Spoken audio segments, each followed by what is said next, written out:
Varahi silks మన నెల్లూరులో September 25వ తారీఖున గొప్ప ప్రారంభం. నమస్తే రమగారు. నమస్తే జయ. రమగారు, మనము దసరా స్పెషల్ ఏ రోజుకి ఆ రోజుకి సంబంధించిన వీడియోస్ చేస్తూ ఉన్నాము. మొదటి రోజు పాడ్యమి రోజు, ఈరోజు అనుసరించాల్సిన విధి విధానాలు ఏంటండి? అమ్మవారిని ఈ రోజున బాలా త్రిపుర సుందరి అవతారంలో వెలయిస్తారు. బాలా త్రిపుర సుందరి అంటే 9 ఏళ్ల బాలిక స్వరూపంలో ఉన్న అమ్మవారు. ఈ రోజున ఈ వెలయించడంతో పాటుగా ఇవాళ నుంచి మనం దసరా పూజలు మొదలు పెడతాము. నవరాత్రులు అంటే పొద్దున్నే కలశం పెట్టుకోవటం, ముందే ఇల్లు శుభ్రాలు అవి చేసుకుంటాం, చక్కగా మామిడి తోరణాలు కట్టడం, వాకిళ్ళకి గుమ్మాలకి పసుపు రాసి బొట్టు పెట్టుకోవడం, తులసమ్మకి కాస్త పసుపు రాసి బొట్టు పెట్టి ఒక దీపారాధన చేసుకోవటం, తర్వాత కలశం పెట్టదలుచుకున్న వాళ్ళు కలశ స్థాపన ఉదయం చేసుకుంటాం.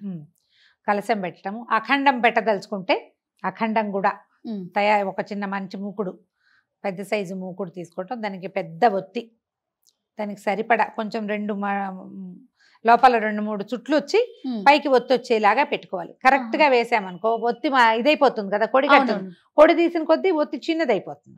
అట్లా కాకుండా మెలిపెట్టిన ఒత్తిని ఒక 2 రౌండ్లు లోపల నూనెలో ఉండాలి, ఒక్కొక్కస పైకి రావాలి. మనం ఇది తీస్తున్న కొద్దికి సరిపోతుంది అనమాట.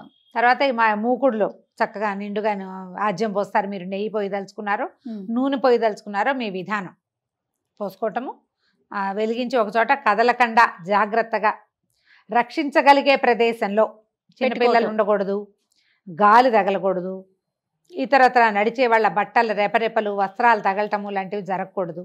అట్లా చక్కగా మంచి ఏర్పాటుగా ఒకచోట అఖండం వెలిగించి పెట్టుకోవటం, అఖండం పెట్టడము. తర్వాత ఈ కలశ స్థాపన చేసుకోవటము. ఒక వినాయకుడిని పెట్టుకుని చిన్న పసుపు గణపతిని చేసి వినాయకుడిని ఆవాహన చేసి తర్వాత విసర్జన కూడా చేసి పక్కకు పెట్టుకోవటం. అప్పుడు అమ్మవారి ఆరాధన మీరు ఏ పటం పెట్టుకోదలుచుకున్నారో ఒక పీట మీద, ఒకవేళ ఈ కలశం పెట్టము ఒక పీట వేసుకుని, లేదా మనకున్న రెగ్యులర్ దేవతార్చన ఎక్కడుందో అక్కడే ఈ అమ్మవారి ఫోటో మీరు ఏది పెట్టుకుంటున్నారో, సాధారణంగా పెట్టుకునే ఫోటో ఏంటంటే మనకి అమ్మవారి ఇట్లా కూర్చుని ఉంటుంది, పరమేశ్వరుడి మీద కూర్చున్నట్టు, అటు ఇటు సరస్వతి లక్ష్మి ఇద్దరు విసురుతున్నట్టుగా ఉండే పరివారంతో ఉన్న లలితా పరమేశ్వరి పటాన్ని అయితే బాగుంటుంది. మొత్తం అన్ని అవతారాలకి మనకి ఈ ఫోటో సరిపోతుంది. ఈ ప్రతిమ విశేషం ఏదుందో ఫోటో కానీ ఇంకో చిన్న ప్రతిమ కానీ పెట్టుకోవటం. తర్వాత అన్ని పువ్వులు అన్ని సిద్ధం చేసుకోవటం. ఏ రంగు వస్త్రాలు వేస్తాం రమ్మగారు? సాధారణంగా పింక్ మనం వేసుకున్న లాంటివి మంచిది. గులాబీ రంగు లేతదైనా, ఇందులో లైట్ కలర్, ఇందులో డార్క్ కలర్, బోల్డ్ అన్ని రంగులు ఉంటాయి కదా, ఏదో ఒక రకం వస్త్రం. అంటే మీరు ప్రతిరోజు ఒక వస్త్రాన్ని అమ్మవారికి సమర్పించటం, పూజ చేసుకుంటాము. వస్త్ర సమర్పణ చేసేటప్పుడు ప్రిఫరబుల్లీ పింక్ పెట్టుకోండి గులాబీ రోజు, మొదటి రోజు. సరే, ఇది ఏర్పాటు చేసుకోవటము. తర్వాత ఈ రోజున మొదటి రోజు కాబట్టి స్టార్ట్ చేస్తున్నాం కాబట్టి కొంచెం బాగా గ్రాండ్గా చేయాలని భావిస్తే కనుక మీరు పులిహోర, పాయసము అలాంటివి చేసుకోవచ్చు. అమ్మవారికి ప్రత్యేకంగా నివేదించేది ఏంటంటే ఇవాళ కట్టి పొంగలి, తర్వాత కేసరి, ఈ 2 నివేదన చేస్తారు. మీరు ఇంకా చాలా చేయొచ్చమ్మా. పాలు పళ్ళు పెట్టుకోవచ్చు. ప్రతిరోజు నియమంగా పెసరపప్పు నివేదన, పెసరపప్పు నానబెట్టడము, దాన్ని నివేదించటము. తర్వాత ఏమో పానకం చేసి పెట్టడము. మనము ఈ అమ్మవారి తాలూకు ఏ స్తోత్రం చదివినా కూడా అమ్మవారిది నామాలు పవర్ఫుల్. ఈ ఎంత పవర్ఫుల్గా ఉండే శబ్దాన్ని ఉచ్చరించడం వల్ల ఏమవుతుందంటే మన చుట్టూతా ఉన్న వాతావరణంలో ఒక రకమైన వేడి పుడుతుంది. ఏదైనా సరే, ఏ అమ్మవారి నామం అయినా కూడా దాంట్లోంచి ఒక ఉష్ణం వెలువడుతుంది, వేడి వెలువడుతుందని చెప్తారు. దానికోసం అనేది చల్లబరచడం కోసం అమ్మవారికి మనం పానకము, పెసరపప్పు తప్పకుండా నివేదించాలి. మిగిలినవి ఏవి చేసినా చేయకపోయినా ఇది చెయ్యాలని పెట్టుకోండి. ఇంత చాలా చేయొద్దు, ఇంత సులువుగా చేసి పెట్టుకోండి. బెల్లం నానబెట్టడం, పంచదార పానకం చేయొచ్చు, పనికొస్తుంది. పంచదార పానకం కూడా చలవని చెప్తారు.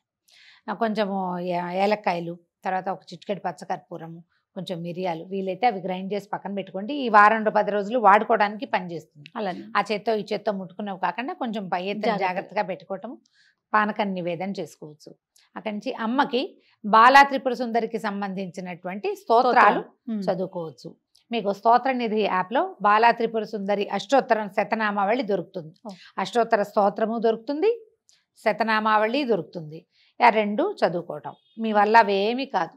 శ్రీమాత్రే నమః అంతే. మీరు దానికి ఒక లెక్క పెట్టుకోండి. శ్రీమాత చిన్నది కదా, అలా అనంగానే పూజ అయిపోయినట్టుగా అనిపించదు మనకి.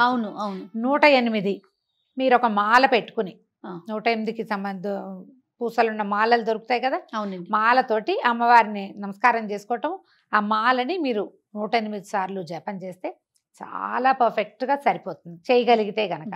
ఇంకా కుంకుమ పూజ కూడా ఈ రోజు నుంచి మొదలు పెట్టుకోవచ్చు. మనం చిన్న ప్రతిమ విశేషం ఏదైనా పెట్టుకున్నాం, ఇట్లా ఉన్న ప్రతిమ లేదు మన దగ్గర, చిన్న గుండ్రటిది లలితా త్రిపుర సుందరివి మనకి రాగిది పెట్టుకోవచ్చు, చాలా మంచిది. వెండిదో లేకపోతే పంచలోహాలదో బంగారు రూపు ఏదైనా లక్ష్మీ రూపు ఉందనుకోండి మన దగ్గర, దాన్నే త్రిపుర సుందరిగా భావించి బొట్టు పెట్టి పెట్టుకోవచ్చు. లక్ష్మీ రూపులు అందరి ఇళ్లలోనూ ఉంటాయి, ఏదో ఒక శ్రావణ మాసంలో కొనుక్కుంటాం కదా, పసుపు పెట్టండి, దాని మీద బొట్టు పెట్టండి, తయారైపోయింది అమ్మ. ఇక ఒక చిన్న దీంట్లో పళ్ళెంలో సెపరేట్గా పెట్టుకోండి, తమలపాకు వేసి దాని మీద ఈ అమ్మవారి ప్రతిమ విశేషం మన దగ్గర ఏది ఉంటే అది పెట్టుకోవటము. మీరు ఒకవేళ 108 సార్లు కాకపోతే ఇంత సమయం పెట్టుకుని చేసుకుంటాం అనుకోండి జపం, అమ్మవారిని తలుచుకుంటాం, అప్పుడు ఒక చిటికెడు కుంకుమ పట్టుకోవటం, వేసేయటం దాని మీద, అమ్మవారి మీదకి సమర్పించేసేయటమే. తర్వాత నివేదన చేసుకోవటము, మళ్ళీ సాయంకాలం పూజకి మనము ముత్తైదువులను పిలుచుకొని పేరెంట్ లాగా చేసుకోవచ్చు. ఎవరైనా పిలుచుకోవచ్చు, ఎవరినైనా ఒక్క ముత్తైదువునైనా పిలిచి పొద్దు నుంచి సాయంత్రం లోపల మీరు ఏది నివేదన చేసినా పనికొస్తుంది.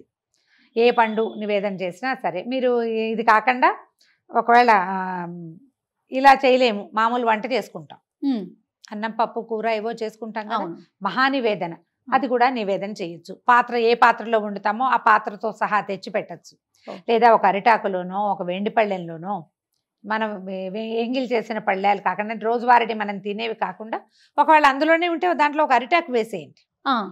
అరిటాకులో ఈ చక్కగా అన్నము కూర పప్పు వేయటము, దాని మీద కొంచెం నెయ్యి వేసి ఒక చిన్న బెల్లం ముక్క ఒక చెంచాడు పెరుగు వేసి చక్కగా నివేదన చేయండి. పూర్తి స్థాయి ఆహారం వచ్చినట్టు. కాదు రమ్మగారు, మనం ఇంట్లో తయారు చేసుకునే ఆహార పదార్థాల మీద కూడా బెల్లము నెయ్యి వేస్తే గనక అది పూర్ణ నివేదన కింద మనం ఇంకేం లేదు, ఒట్టి అన్నమే వండేవు నువ్వు, అన్నమే ఇంకేం వండలేదు, ఒట్టి అన్నం మీద కూడా ఓ బెల్లం ముక్క పెట్టడం, కొంచెం నెయ్యి వేయటం, ఇది పూర్తి నివేదన కింద అవుతుంది అన్నమాట. ఇది సమర్పించుకోవటము, ఒక నమస్కారం చేసుకోవటం. ఇప్పుడు ఈ మొత్తం ఈ 9 రోజుల్లో మనం చేసుకోగలిగేవి ఏంటంటే, రోజు లలితా సహస్రనామ పారాయణ చేసుకోవచ్చు. పొద్దున ఒకసారి, సాయంత్రం మళ్ళీ.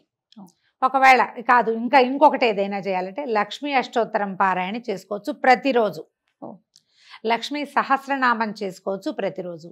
ఈ 9 రోజులు ఏంటంటే మహాకాళి, మహాలక్ష్మి, మహాసరస్వతి రూపాలలోనే అమ్మవారు కొలవబడుతుంది. మీరు ఏ రూపంలో భావించినా ఆ రూపంలో మనకి కనపడుతుంది, మనం వెంటుంటుంది. ఎలా కావాలంటే అట్లా చేసుకోవచ్చు. అయితే లలితా సహస్రనామం చేసుకోవాలంటే సహస్రనామం చదువుకోవటం, ఓ చిటికెడు కుంకుమ పెట్టుకోవటం, చదువుకోవటం, ఈ కుంకుమని అమ్మవారికి సమర్పించేసేయండి.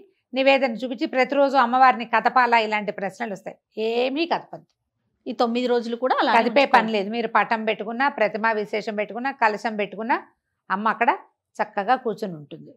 మనకి లలితా సహస్రనామంలో బాలా త్రిపుర సుందరి ప్రస్తావన చాలా క్లియర్గా చక్కగా స్పష్టంగా కనపడుతుంది. లలితా సహస్రనామాలు చూసుకుంటే మనం సహస్రనామం మనకి ఎట్లా నడుస్తుందంటే, అమ్మవారి సౌందర్య వర్ణన చేసిన తర్వాత భండాసుర వధ కోసం ఉద్యుక్తురాలై అమ్మ వెళ్ళినట్టుగా కనిపిస్తుంది. మొదటి రోజు అండి, మొదటి అసలు మనకి లలితా సహస్రనామాల్లో అదే కనిపిస్తుంది. అదే మొదటి రోజునే బయలుదేరింది అనుకుందాం. ఈ బయలుదేరినప్పుడు ఆవిడ ఎలా వెళ్ళింది, ఎక్కడి నుంచి వచ్చాడు ఈ భండాసురుడు? పరమేశ్వరుడు మన్మథుడిని దహించినప్పుడు అదొక బూడిది కుప్ప అయిపోయాడట. మన్మథుడు బూడిది కుప్ప అయిపోయేసరికల్లా ఆవిడ రతీదేవి శోకించింది. అయ్యో, నీకు వివాహం చేసి నీ వల్ల సంతానం పొందాలి, సంతానం వల్ల తారకాసుర సంహారం జరగాలని ఇంత పని చేస్తే మన్మథుడినే భగ్నం చేశాడే భగవంతుడు. శివుడు ఏం చేశాడు? మన్మథుడినే బూడిద చేశాడు కదా. ఇలా అయ్యిందని ఆవిడ దుఃఖిస్తే అమ్మవారు ఆమెకి ఏం చెప్పింది, ఏం పర్వాలేదు, నీకు కనిపిస్తాడు, అనంగుడుగా ఉంటాడు, శరీరం లేకపోయినా వాడు ఉంటాడు, అతను మన్మథుడు ఉంటాడు, నీ వరకు రతీదేవికి మాత్రం సాకారంగా కనపడతాడట అని చెప్పి వరం ఇచ్చింది. అయితే ఈ బూడిద కుప్పలా పడిపోయింది కదా, ఈ కుప్పలా పడిపోయిన బూడిదని ఈ పరమేశ్వరుడి యొక్క వెనకాల ఉంటారు కదా శివగణాలు, ఆ గణాలలో ఒకడు దాన్ని ఇట్లా ప్రతిమలాగా చేసాడు, ఒక బొమ్మ చేశాడట ఆ బూడిదతోటి. అప్పుడు అయ్యో అన్నారు, భండ భండ అన్నారు, ఇదేమిటి అని.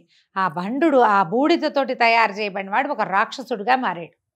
శివుని దాంతో చేసిన వాడు శివుడు కాల్చిన బూడిద. మన్మధుడి బూడిదే అది. ఆ. కానీ మన్మధుడికి శరీరం వచ్చేసింది, ఇది అవశేషం కదా.